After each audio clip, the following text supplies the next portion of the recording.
Tras la recuperación de Teruel, en febrero de 1938, se abre un nuevo capítulo en las operaciones militares que van consolidando las posiciones de Franco que, una vez más, toma una de sus características resoluciones.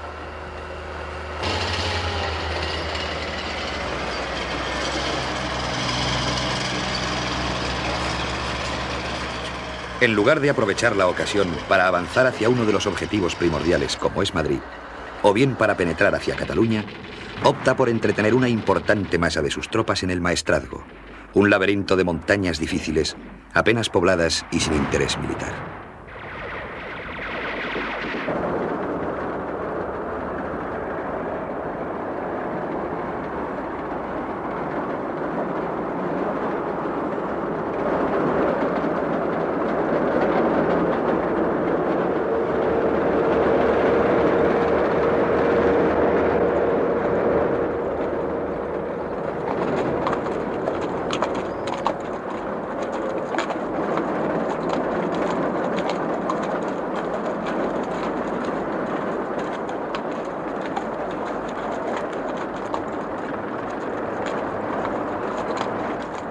La masa de maniobra franquista, liberada tras la batalla de Teruel, se compone de 4 cuerpos de ejército: el de Navarra, el de Aragón, el marroquí y el cuerpo de tropa italiano.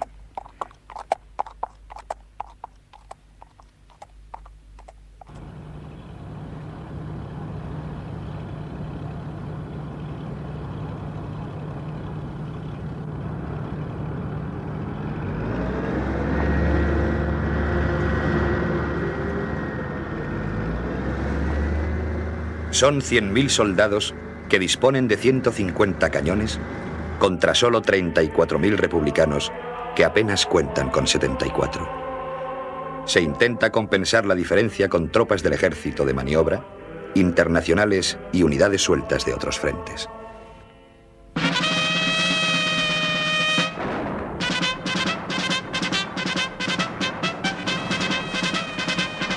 A lo largo del mes de marzo, las tropas franquistas consiguen ir avanzando. A su vanguardia van los italianos del CTV, que se ven detenidos el 30 de marzo frente a Tortosa, donde Lister se ha establecido a la defensiva.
Las tropas gallegas, mandadas por Aranda, a cuyo frente marcha Camilo Alonso Vega, alcanzan el mar a la altura de Vinaroz el 15 de abril y parten en dos la España republicana.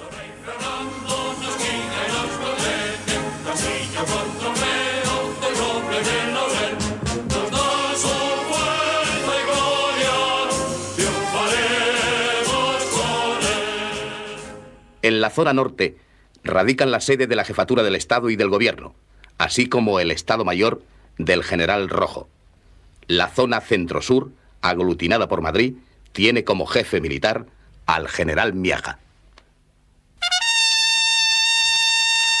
Semanas más tarde, el 31 de mayo, Franco realizará una visita a Vinaroz, acompañado por el jefe del Estado Mayor de la Armada, vicealmirante Juan Cervera Valderrama.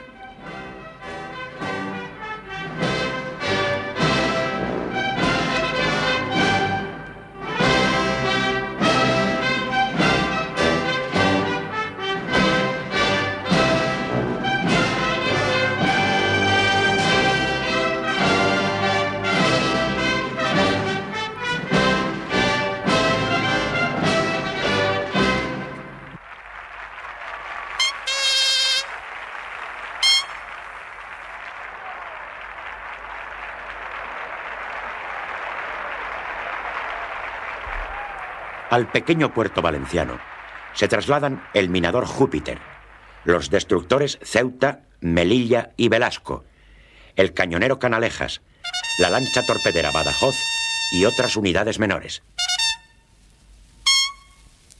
Las fuerzas de marinería formadas en parada en el muelle son revistadas por Franco, quien, entre otras cosas, dice: la consigna para los jefes es hacerse querer y respetar, porque si esto hubiera pasado siempre, si hubiera habido cariño, habríamos tenido más marina y en estos momentos la bandera de España pasearía todavía con triunfo, y no digo con más gloria, porque ello es humanamente imposible.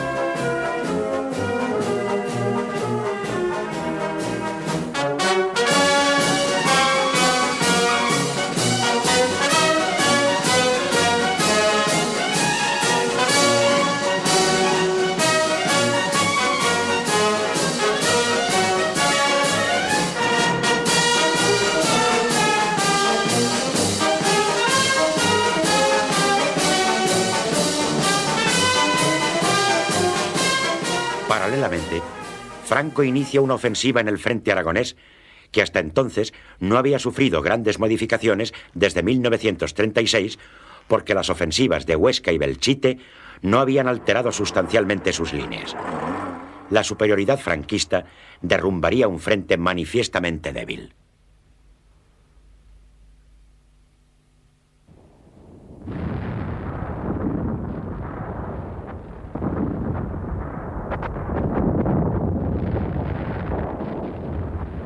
El ejército republicano está muy escaso de material y su situación resulta angustiosa a la espera de que el material soviético retenido en la frontera reciba la autorización de paso pertinente.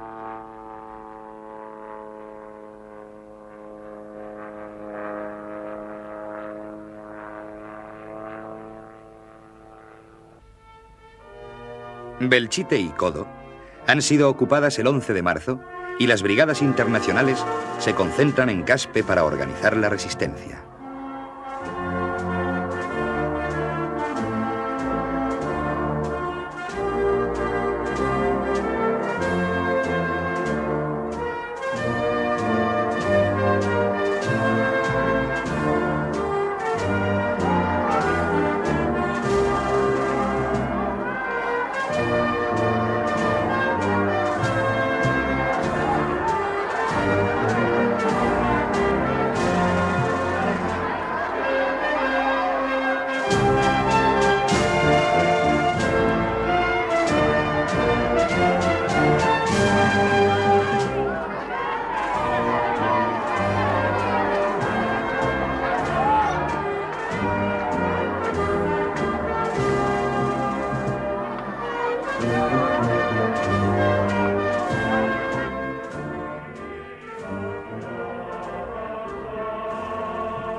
El día 16, sin embargo, los requetés toman las primeras casas de Caspe.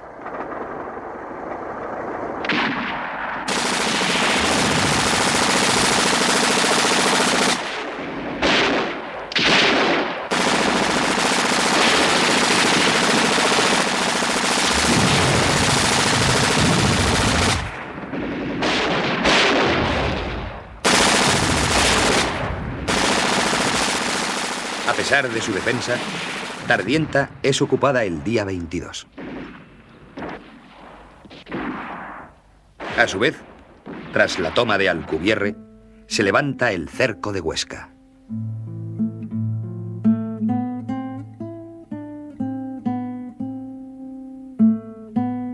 Las fuerzas republicanas se repliegan hacia Lérida, que se perfila como un importante objetivo a defender ante el avance franquista en Aragón.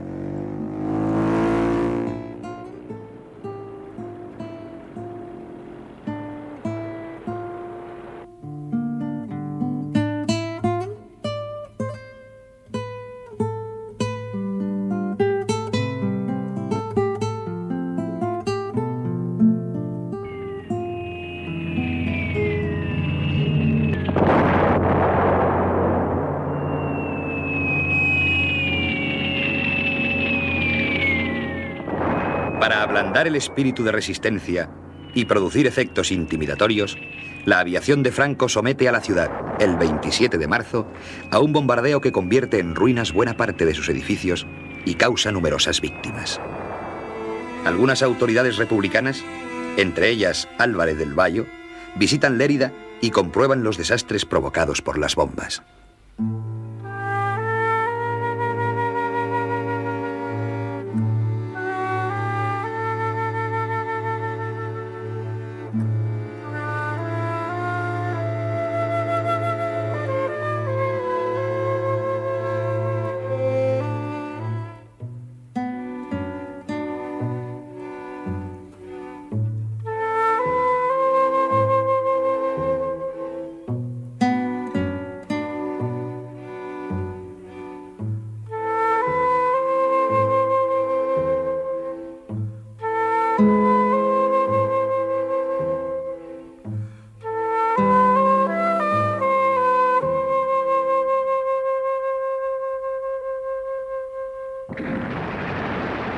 No obstante la dureza del ataque, la división del campesino defiende la ciudad que ha sido abandonada por muchos de sus habitantes civiles.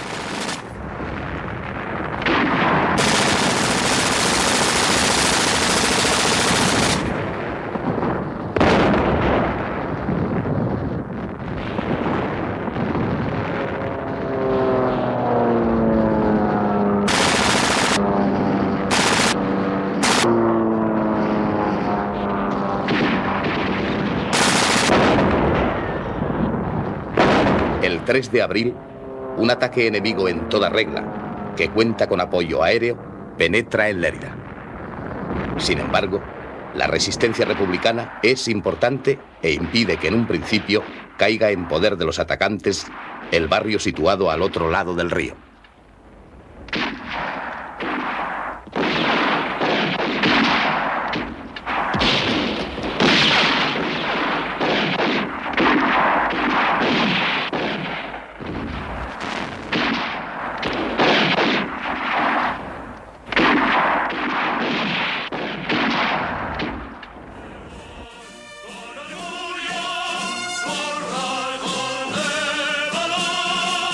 La destrucción del puente no impedirá que los franquistas atraviesen el cauce y completen la ocupación de la ciudad.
Junto a la frontera francesa, la 43 División Republicana con el teniente coronel Beltrán al frente queda aislada desde finales de marzo.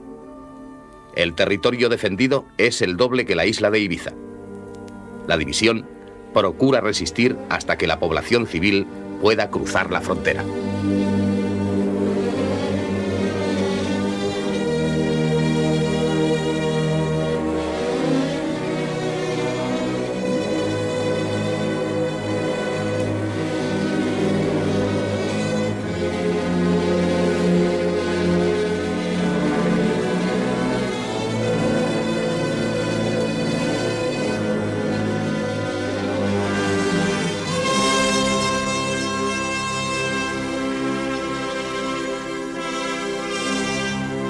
La 43 División organiza la vida y la defensa como puede, a pesar de la escasez de municiones.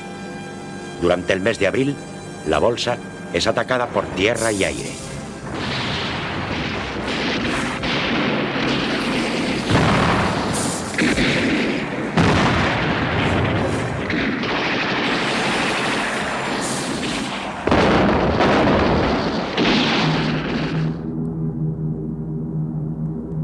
El 15 de mayo la visitan Negrín y Rojo, y días después la división participa en la ofensiva contra Balaguer y Tremp, que fracasa.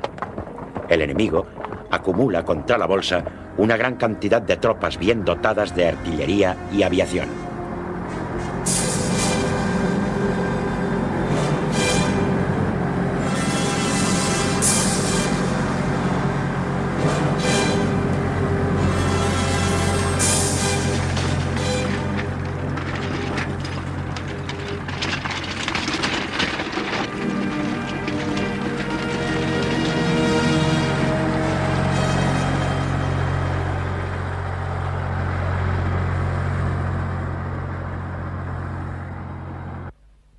Lentamente y en orden, la división se repliega hacia la frontera. El 16 de junio, después de resistir 2 meses largos, las últimas fuerzas entran en Francia. El jefe de la división, teniente coronel Beltrán, es el último en atravesar la frontera. En la estación de Arro, los franceses ofrecen la elección de bando. 6.899 soldados deciden regresar a Cataluña para seguir combatiendo y 411 prefieren pasar a zona franquista. En su conjunto, la maniobra general de las tropas de Franco se detiene tras cubrir sus objetivos al norte y al sur del Ebro.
El 14 de junio, el general Aranda toma Castellón de la Plana, donde un contraataque provoca una lucha enconada en el casco urbano, a la que seguirá una durísima represión.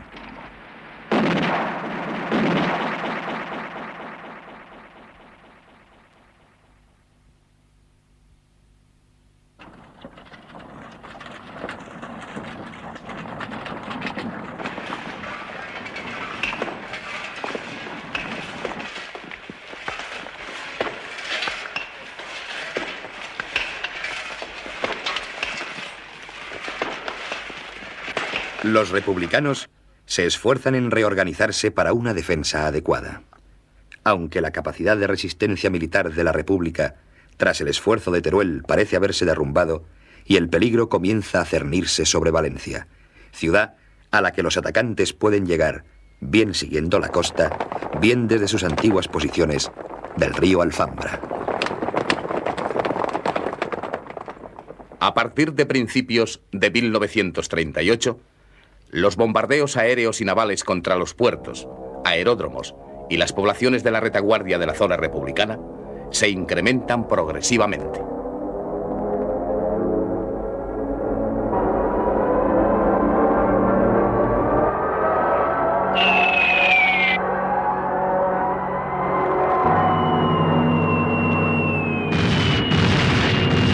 Mientras van disminuyendo hasta casi cesar los bombardeos contra la retaguardia franquista a causa de la escasez de aparatos de bombardeo en el bando republicano.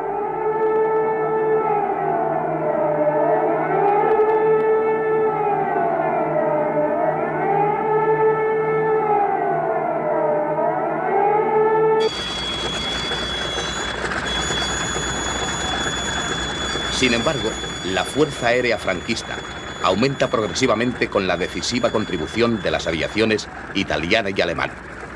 Y además, dispone de la isla de Mallorca, que opera como un gigantesco portaaviones frente al territorio republicano mediterráneo, lo que le permite incrementar sus acciones de bombardeo.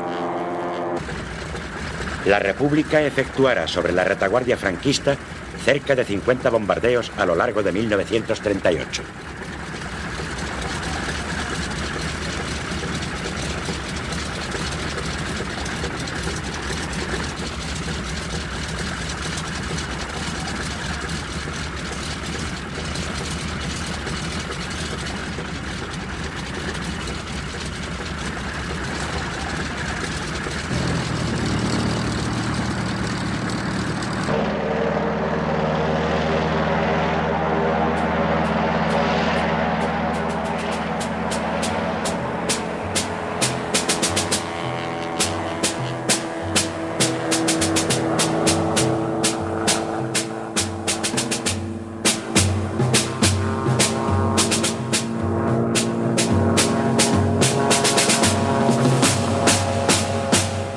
El bombardeo de Cabra es el más duro.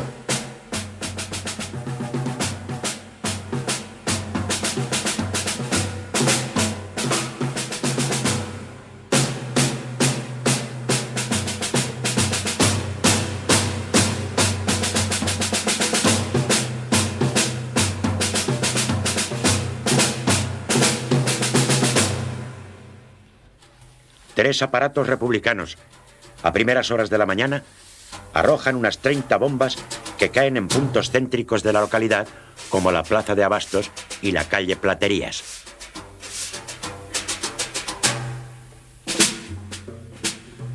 Causan un centenar de muertos y un número superior de heridos, en su mayor parte de población civil. Son destruidos varios edificios, total o parcialmente.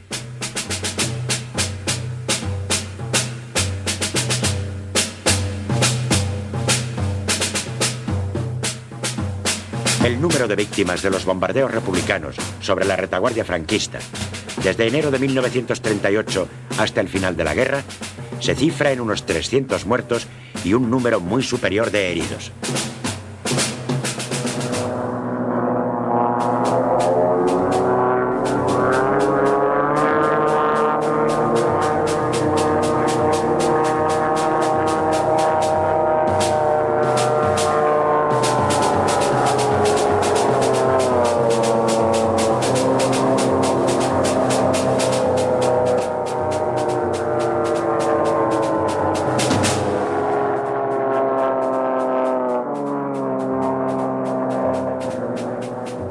Durante el mismo periodo, los bombardeos que sufren los puertos, aeródromos y localidades de la retaguardia republicana se convierten en casi diarios, y el número de víctimas es muy superior a los que sufre la otra zona.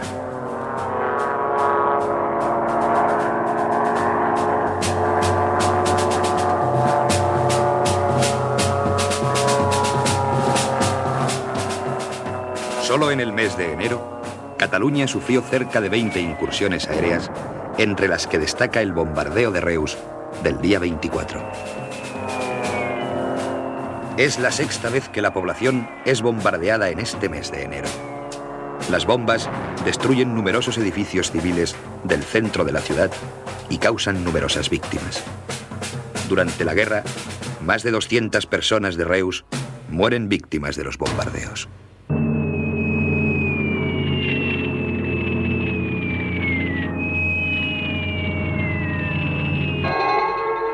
Barcelona sufre el día 30 de enero el bombardeo aéreo más duro hasta la fecha.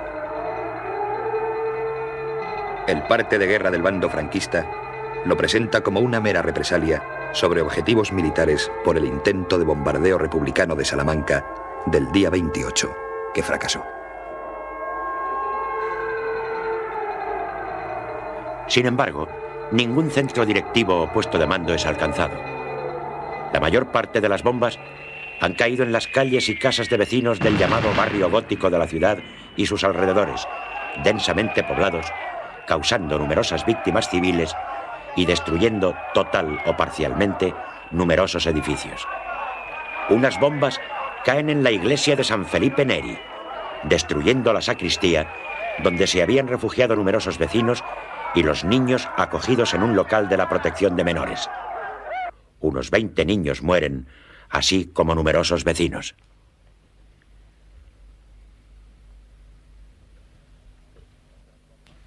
Otras bombas caen en la boca de un refugio, causando también numerosas víctimas civiles.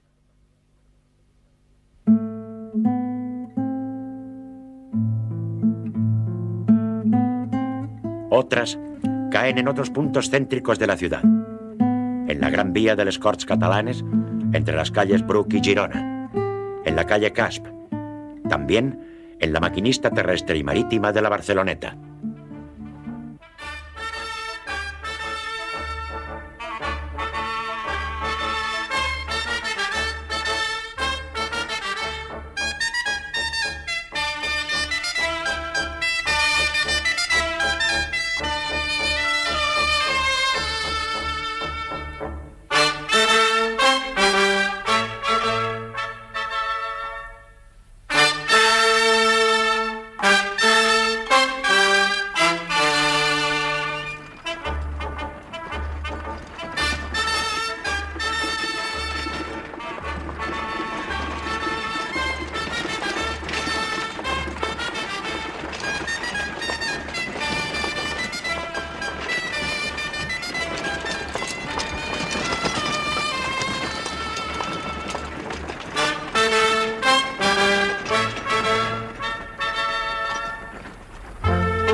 El balance es de unos 250 muertos y de varios centenares de heridos.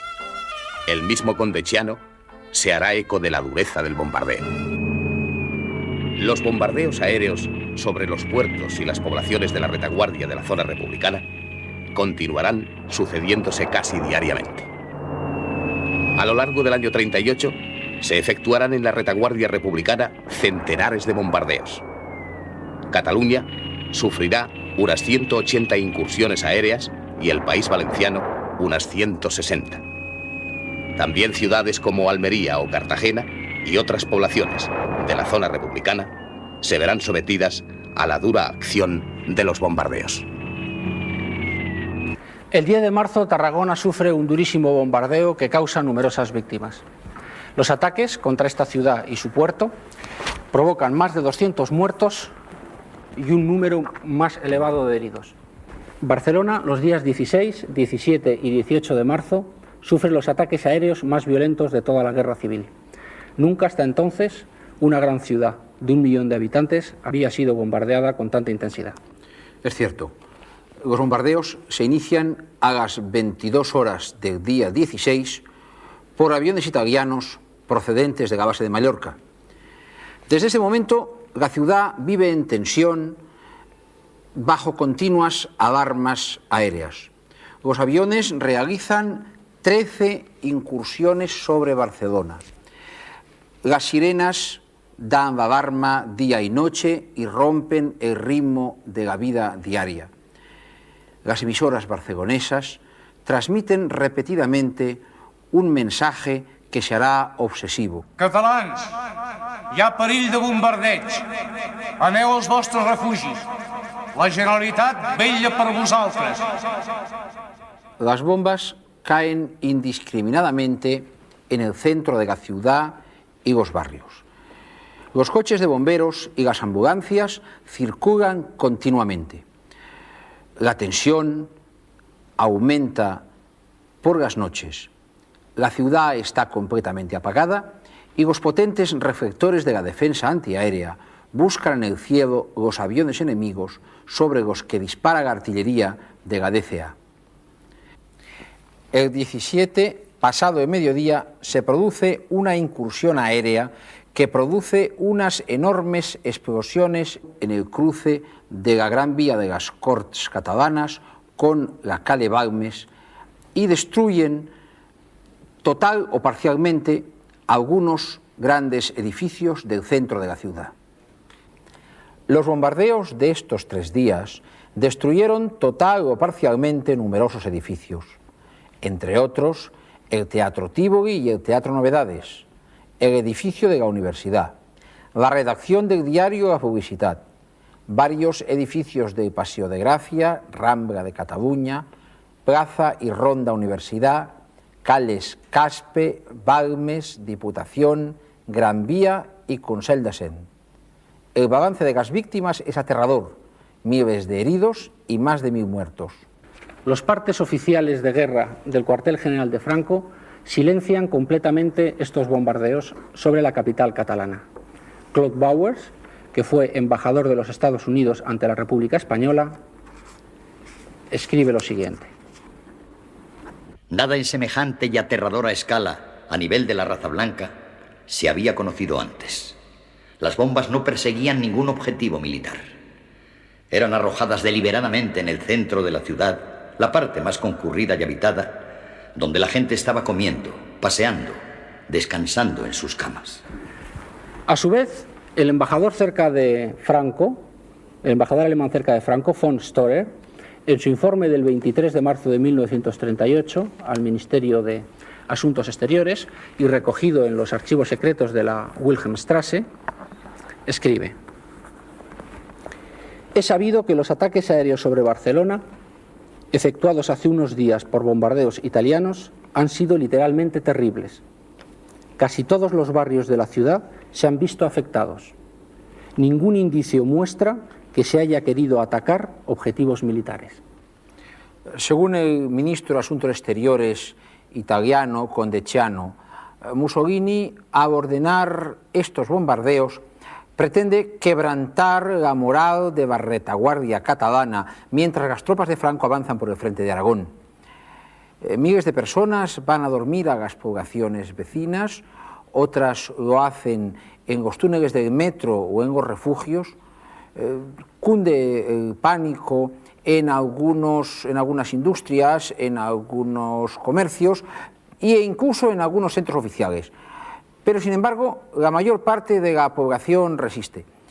El mismo embajador americano, Bowers, dice: después de los bestiales bombardeos de Barcelona, miles de personas hasta entonces en letargo se vuelven activas.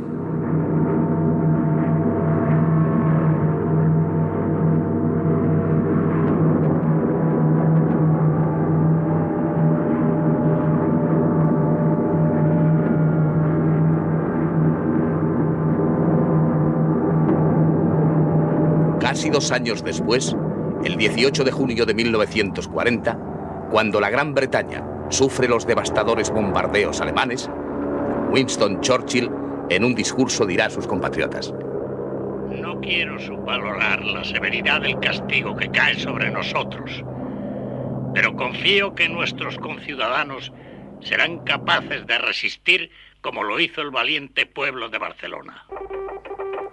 Los bombardeos contra Barcelona provocan una impresionante protesta en todo el mundo. La prensa internacional dedica sus primeras páginas a describirlos y publica numerosas fotografías de las destrucciones y de las víctimas.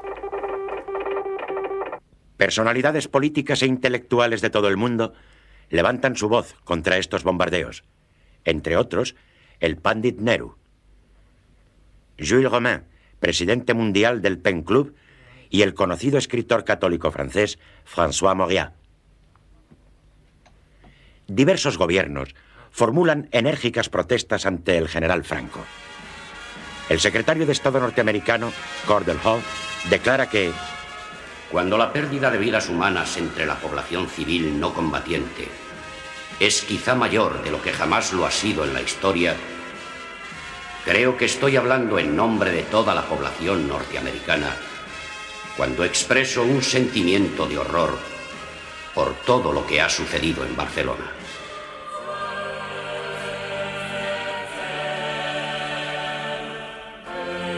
el Vaticano también levanta su voz contra los bombardeos de Barcelona mediante su diario L'Osservatore Romano. Informa además que el Papa ha encargado a su representante ante el gobierno de Burgos, Monseñor Ildebrando Antoniuti, que con independencia de la acción de otras potencias haga una nueva y urgente gestión cerca de Franco para que cesen estos bombardeos contra las poblaciones civiles. La publicación de esta nota provoca una grave tensión entre el Vaticano y el gobierno de Burgos.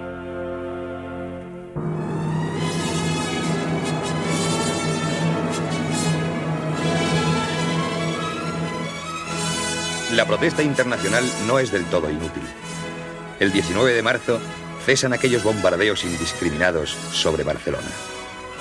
Pero los bombardeos casi diarios continuarán sobre la zona republicana. El 27 de marzo, mientras las tropas del general Franco avanzan por el frente de Aragón, la ciudad de Lérida sufre el bombardeo más devastador. Una buena parte de la ciudad se convierte en ruinas. Mueren varios centenares de personas y son muy numerosos los heridos.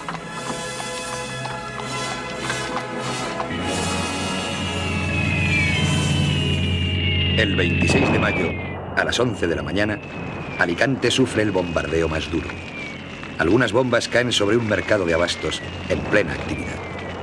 Mueren unas 250 personas y los heridos son varios centenares. Numerosos edificios son total o parcialmente destruidos.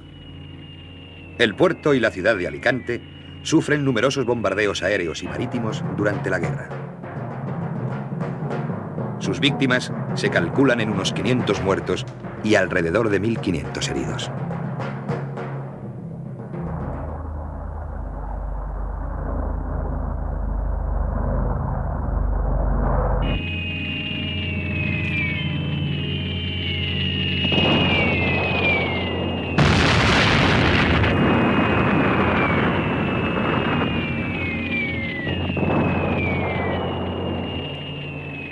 El día 31 de mayo, Granollers sufre otro devastador bombardeo. 30 bombas explosivas y 10 incendiarias caen sobre el centro de la pequeña ciudad, destruyendo numerosos edificios civiles.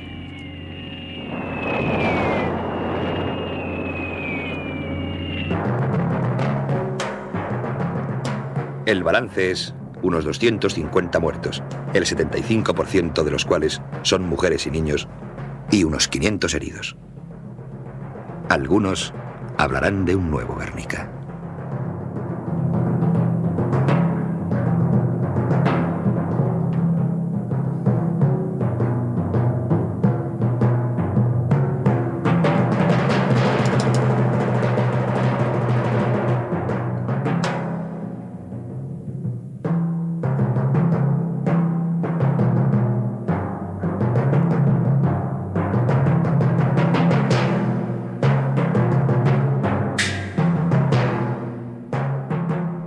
Durante la guerra, solo en Cataluña serán bombardeadas 236 localidades. En total, se cifran en 5.000 muertos, con un número muy superior de heridos, las víctimas de los bombardeos en la retaguardia catalana durante la guerra. A estas víctimas hay que sumar las que se producen en el resto de la retaguardia republicana. Su número total no ha sido aún investigado, pero muy probablemente se sitúa en torno a los 4.000 muertos. Así, en la retaguardia republicana, alrededor de 9.000 personas murieron a consecuencia de los bombardeos.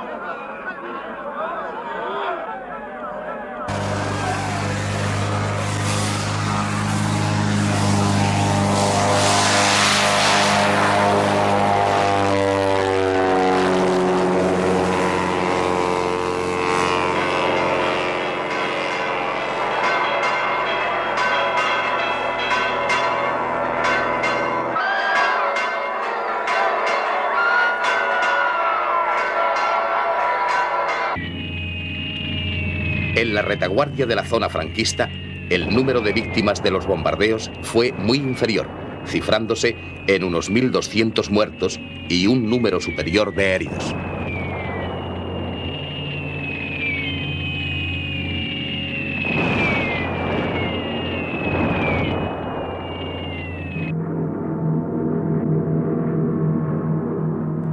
Muchos de los bombardeos aéreos franquistas son dirigidos contra los puertos republicanos del Mediterráneo, aunque a menudo afectan también a las poblaciones civiles.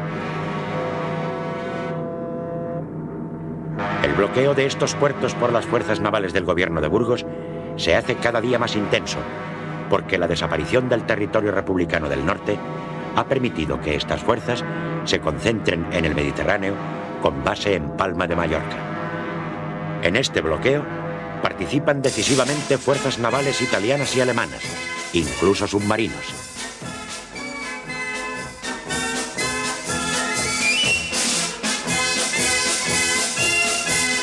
Son numerosos los buques mercantes con bandera republicana o extranjera que transportan alimentos o material de guerra que son hundidos o apresados antes de llegar a los puertos republicanos. Otros buques son hundidos o averiados en estos puertos, como el de Barcelona, el de Tarragona, el de Valencia, el de Alicante y el de Cartagena al desembarcar su carga. El gobierno republicano da a conocer largas relaciones de estos buques.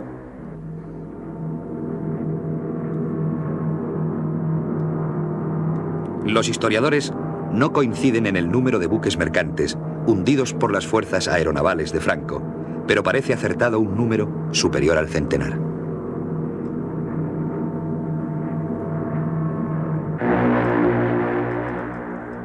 Este bloqueo creciente, que no consiguen impedir la marina y la aviación republicanas, provoca una fuerte disminución de los suministros de alimentos, combustible y material de guerra a la zona en poder del gobierno de la República.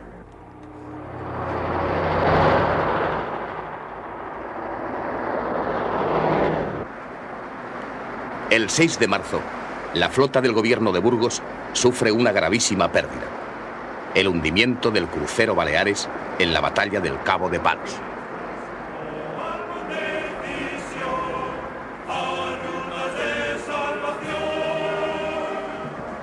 En la madrugada de este día, una formación de unidades republicanas se cruza con la división de cruceros franquistas, Baleares, Canarias y Cervera, que escolta a un importante convoy procedente de Italia.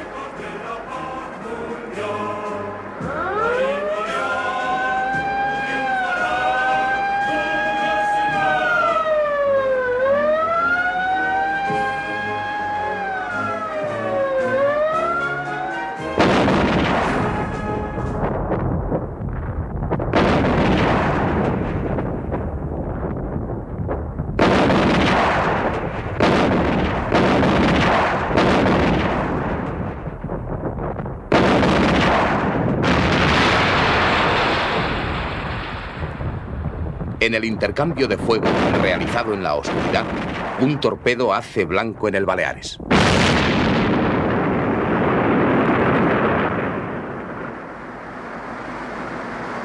El jefe de la flota republicana, Luis González Ubieta, que no quiere exponerse a sufrir alguna pérdida, ordena poner proa a Cartagena.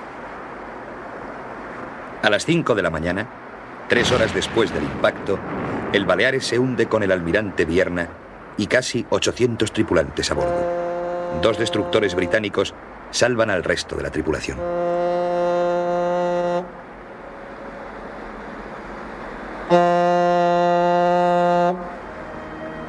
Pese al hundimiento del Baleares y a la reincorporación del crucero Miguel de Cervantes a la flota republicana, las unidades de la aviación y de la marina franquistas intensifican en los meses siguientes el control que venían ejerciendo sobre las rutas del Mediterráneo.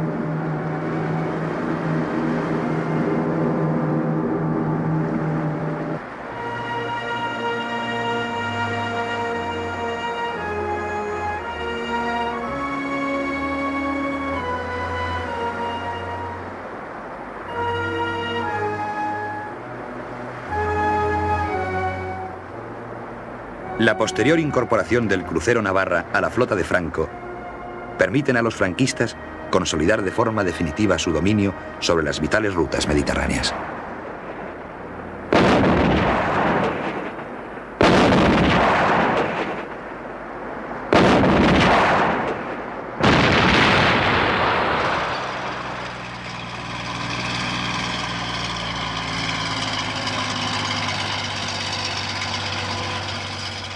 Ante la actuación creada por la contraofensiva de Franco en Teruel y la batalla de la Alfambra, la República necesita activar los recursos militares de Cataluña. Pero los franquistas cuentan con fuerzas mucho más efectivas y el ejército popular en Cataluña necesita todavía tiempo para organizarse. Para el mando republicano, conocedor de la realidad, es imposible pensar en batallas decisivas.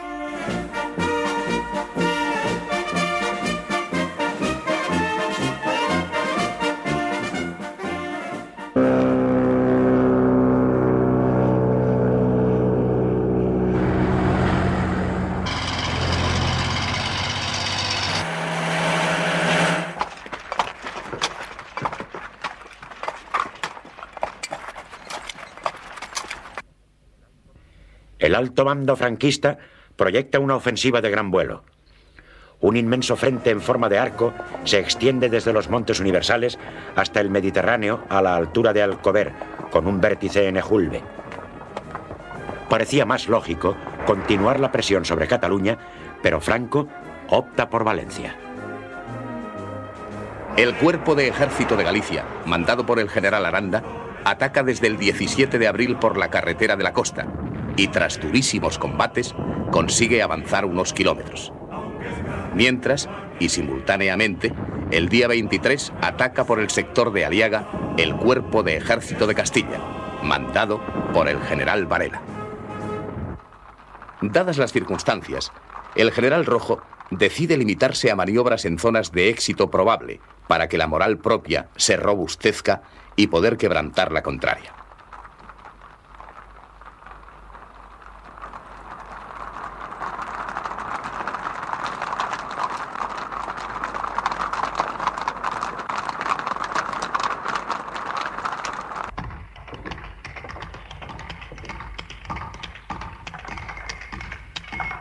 El conjunto estratégico consiste en resistir el avance franquista en Valencia, llevar a cabo una ofensiva en el frente del Ebro, reorganizar el ejército de la zona centro, ejecutar el llamado Plan P y otra ofensiva en Mérida-Badajoz para aislar Andalucía de la zona enemiga y favorecer un levantamiento popular. Ante la ofensiva franquista en la costa valenciana, los republicanos se defienden vigorosamente.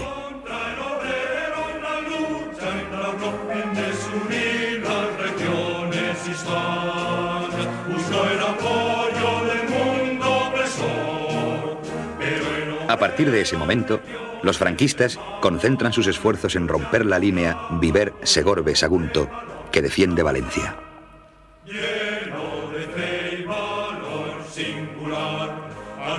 Hacia el 6 de julio, la ofensiva tropieza con una defensa encarnizada, a pesar de su superioridad aérea y artillera.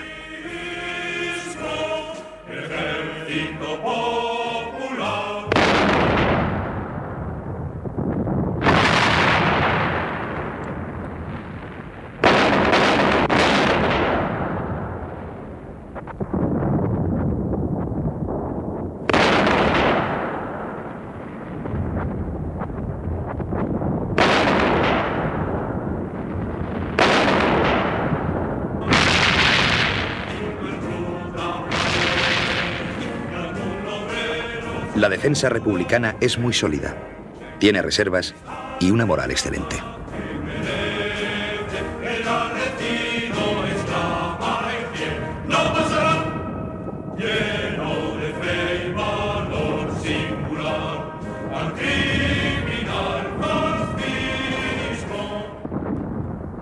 Los atacantes han sufrido un notable desgaste que les obliga a sustituir su plan inicial por una maniobra de envolvimiento.